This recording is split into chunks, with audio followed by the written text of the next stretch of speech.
দিনাজপুর গ্রামে রতন নামে এক গরিব কৃষক থাকত।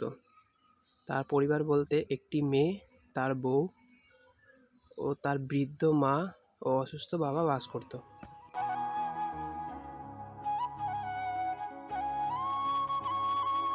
রতন প্রতিদিন অন্যের অধীনে কিছু না কিছু দিনমজুরের কাজ করে তার সংসার চালাতো।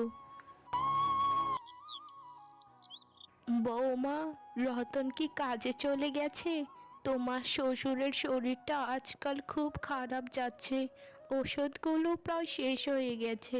রতনকে যদি দয়া করে বলতে তোমার শ্বশুরের ওষুধগুলো এনে দিতে, তাহলে খুবই ভালো হতো মা।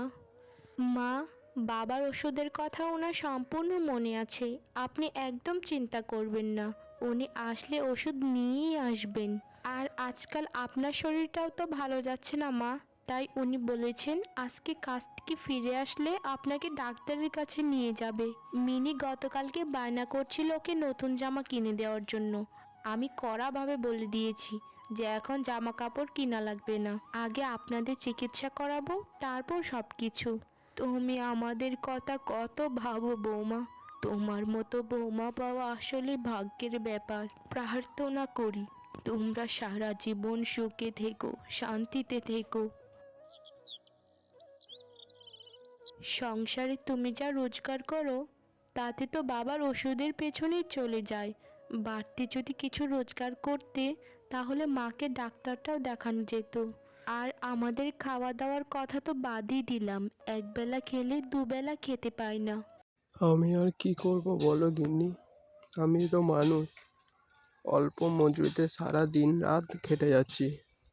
তুমি যদি না বোঝো, আমার তো তাহলে আর বাঁচার উপায় নেই। এই অল্প কিছু টাকা দিয়ে নিজেরা না খেয়ে সংসার চালাতে হচ্ছে। তুমি তো বোঝো একটু গিন্নি আমার কষ্টটা, আমি কোথায় যাবো এরকম করে? এবছর ফসল না হওয়ার কারণে আমাকে কেউ কাজও তো দিতে চায় না, কোথা থেকে কাজ করব বলো? আরে, তুমি তো বেশি চিন্তা করছো আমাদের জন্য। তুমি যতটুকু পারবে ততটুকুই কাজ করবে।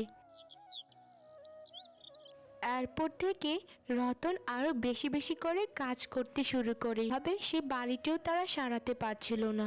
বাড়িতে কি আর থাকা যায় বলো? বাড়িটা যদি একটু সারাতে পারতে তাহলে তো খুবই ভালো হতো। এই বাড়ি নিয়ে আমারও কি কম চিন্তা গিন্নি? দুবেলা খেতে পারি না, বাড়িটা ঠিক করব কোথা থেকে? দেখি এবার বর্ষা আসার আগে বাড়িটা ঠিক করব।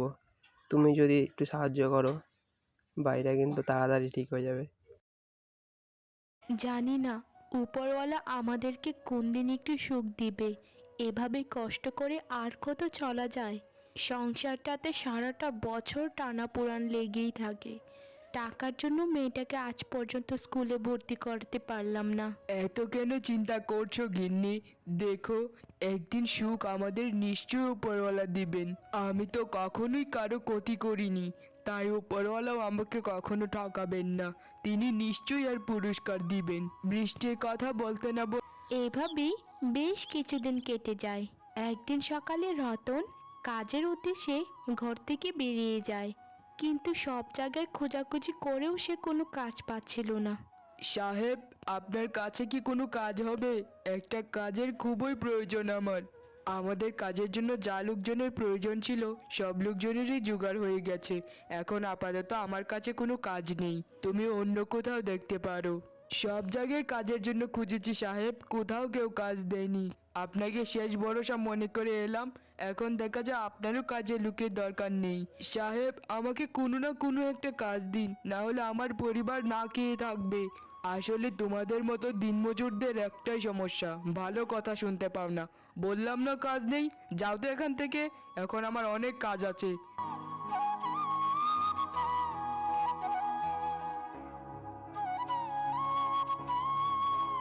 কোথাও কাজ খুঁজে না পেয়ে রতন মনের দুঃখে কষ্টে একটি জঙ্গলের ভেতর চলে গিয়ে বসে রইল। আমি যদি কাজ না করি তাহলে সংসারটা চালাবো কিভাবে? ঘরে স্ত্রী, বাচ্চা, বুড়ো মা বাবা, তারাও তো আবার অসুস্থ। তাদের সবার চাহিদা পূরণ করব কিভাবে? হায় উপরওয়ালা, এখন আমি কি করব? রতন এত কিছু ভাবতে ভাবতে সেখানেই ক্লান্ত হয়ে ঘুমিয়ে পড়ে। হঠাৎ একটা কালো রঙের পাখি এসে রতনকে ডাকতে শুরু করে। কি গো তুমি তুমি এভাবে পড়ে আছো কেন? তোমার কি হয়েছে? তোমার কি শরীর খারাপ?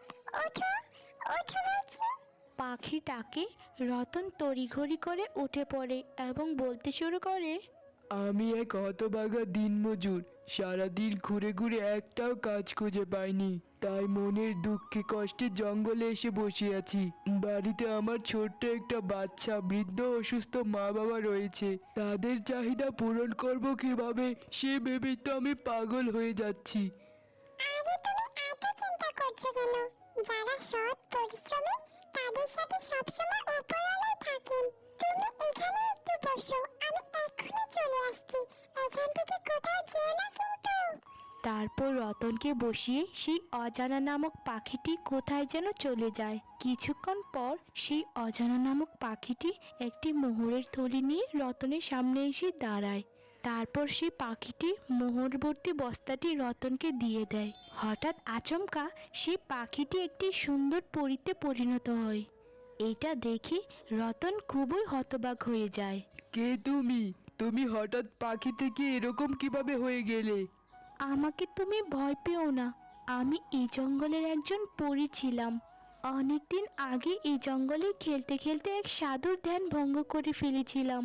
তারপর সেই সাধু রাগে ক্ষুব্ধ হয়ে আমাকে অভিশাপ দিয়েছিলেন যে আমি এখন থেকে একটা কালো রঙের পাখি হয়ে উড়ে বেড়াবো। সাধু অভিশাপ দেওয়ার সাথে সাথেই আমি একটা কালো রঙের পাখিতে পরিণত হই। তারপর আমি সাধুকে অনেক অনুনয় বিনয় করতে থাকি যেন আমাকে মুক্তি দেয়, কিন্তু সাধু তা শুনেননি। তারপর তার মনে আমার প্রতি দয়া হয়। তিনি বলেন যে যদি কোনো সৎ পরিশ্রমী ব্যক্তিকে তুই সাহায্য করতে পারিস সেদিনই তোর মুক্তি হবে। সেদিনের পর থেকে আমি জঙ্গলে জঙ্গলে ঘুরতে শুরু করি একজন পরিশ্রমী সৎ মানুষ পাওয়ার উদ্দেশ্যে। কিন্তু এই দুনিয়ায় সকল মানুষই প্রায় অসৎ, সৎ লোক এখন খুঁজে পাওয়াই যায় না। কিন্তু তোমার জীবন অলৌকিকভাবে আমি দেখেছি তুমি অনেক সৎ এবং পরিশ্রমী একজন মানুষ, তাই তোমাকে আমি সাহায্য করলাম। তুমি জানো না তুমি আমার কতটা উপকার করলে। এই টাকা দিয়ে আমি আমার বৃদ্ধ বাবা মায়ের চিকিৎসা করাবো, আমার ঘরটা বানাবো। আমার মা বাবা অসুস্থতায় কতদিন ধরে ভুগছে, কিন্তু টাকার অভাবে আমি চিকিৎসা করাতে পারছি না। শোনো রতন, তোমার এই ভালো ধ্যান ধারণা এবং সুন্দর চরিত্র সারা জীবনই বজায় রেখো। এভাবে সৎ থাকলে তুমি কখনোই ঠকবে না। আমার যাওয়ার সময় হয়ে গেছে, তুমি এখন বাড়িতে চলে যাও কেমন? ঘরটা সারাও, তোমার মা বাবার চিকিৎসা করো।